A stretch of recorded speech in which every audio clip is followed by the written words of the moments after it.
aja. Assalamualaikum warahmatullahi wabarakatuh. Halo teman-teman semuanya, semoga para penonton kita itu dalam keadaan sehat dan baik-baik aja. Nah, sebelum kita masuk ke podcast kita mau kenalin diri dulu. Perkenalkan, aku Salsabila Zahwa dengan NIM 2452210 dengan rekan aku. Aku Zaida Iski dengan NIM 2452205. Dan aku Rodatul Sabila R dengan NIM 245221779. Oke, pada podcast kali ini nih kita bakal membahas tentang tema yang sangat dekat nih tentang kita, yaitu kontribusi muslim pada masyarakat, terutama generasi muda. Sebagai bagian dari Gen Z, kita sering mendengar bahwa generasi kita itu generasi yang kreatif, cepat beradaptasi dengan teknologi, dan memiliki banyak peluang untuk membawa perubahan. Nah, sebagai seorang muslim, tentunya kita punya tanggung jawab untuk memberikan manfaat bagi masyarakat. Oke, aku setuju banget nih. Jadi dalam Islam sendiri, sebaik-baiknya manusia itu adalah yang paling bermanfaat nih bagi orang lain. Jadi menjadi muslim itu bukan tentang menjalankan ibadah aja nih teman-teman, tapi juga bagaimana kita bisa memberikan dampak positif bagi sekeliling kita. Nah, benar. Sebenarnya kontribusi itu nggak harus dalam bentuk yang besar. Bisa dalam hal sederhana, bisa menjadi bentuk kontribusi. Misalnya, kita menjaga sikap yang baik, menghormati orang lain, dan membantu sesama teman. Baik yang kesulitan ataupun dalam sosial lingkungan sekitar kita. Nah, apalagi nih sekarang kita lagi hidup di era digital. Gen Z ini sangat dekat dengan media sosial. Platformnya tuh kayak seperti Instagram, TikTok, YouTube, atau bahkan X. Bukan hanya tempat sebagai hiburan, tetapi media sosial juga buat menyebarkan informasi yang positif. Oke, nah jadi informasi positif seperti apa nih yang bisa kita sebarkan lewat Instagram dan lain-lain? Nah, misalnya itu seperti konten edukasi, motivasi, nilai kejujuran, dan kebudayaan sosial. Jadi kita tuh mengajak sekalian kita untuk berbuat kebaikan, teman-teman. Nah, bahkan untuk sekedar kita tidak ikut aja dalam menyebarkan hoaks atau ujaran kebencian melalui sosial media itu sudah termasuk kontribusi yang sangat berarti. Nah, selain di dunia digital, kita sebagai Gen Z Muslim itu juga harus bisa berkontribusi melalui pendidikan.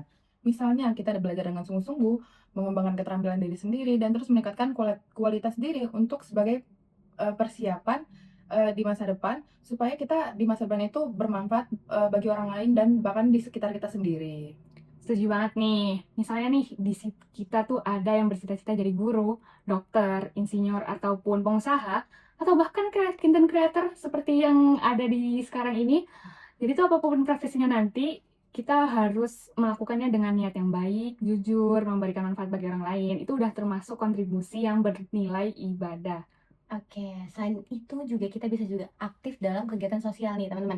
Contohnya seperti menjadi relawan. Kan sekarang banyak banget ya relawan-relawan yang membantu sekeliling kita untuk kegiatan kemanusiaan. Terus juga kita bisa mengajarkan anak-anak di sekeliling, terus ikut penggalangan dana, dan juga membantu korban bencana. Nah, hal seperti ini yang dapat menunjukkan bahwa nilai kepedulian dalam Islam itu benar-benar bisa diterapkan dalam kehidupan kita sehari-hari. Nah, yang gak kalah penting itu kita harus tetap menjaga persatuan. Di tengah masyarakat yang sangat beragam, seorang muslim itu tuh harus menjadi pribadi yang saling menghargai perbedaan, menjaga toleransi, serta menciptakan suasana yang damai. Sikap saling menghormati ini akan membuat kehidupan bermasyarakat kita menjadi lebih damai.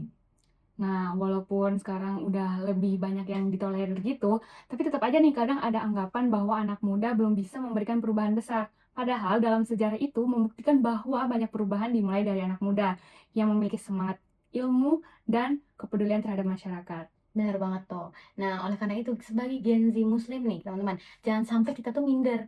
Mulailah dari hal kecil yang bisa kita lakuin setiap harinya. Karena kontribusi yang konsisten itu, sekecil apapun, akan memberikan dampak yang besar jika dilakukan oleh banyak orang. Nah, jadi dapat kita simpulkan, kita sebagai masyarakat muslim itu nggak terbatas di satu bidang aja. Kita bisa berkontribusi melalui akhlak yang baik, pendidikan, teknologi, media sosial, serta kegiatan sosial yang mampu menjaga persatuan di tengah keberagaman di dunia ini. Harapannya nih, semoga generasi muda muslim mampu menjadi generasi yang tidak hanya sukses secara akademik maupun karir, tetapi juga memiliki kepedulian sosial dan mampu memberikan manfaat bagi lingkungan di sekitarnya. Oke, itu dia pembahasan kita pada episode kali ini. Terima kasih sudah mendengarkan podcast ini dari awal sampai akhir. Dan semoga apa yang kita bahas ini bisa menjadi motivasi dan terus berbuat baik, serta memberikan kontribusi positif bagi masyarakat di luar sana. Wassalamualaikum warahmatullahi wabarakatuh.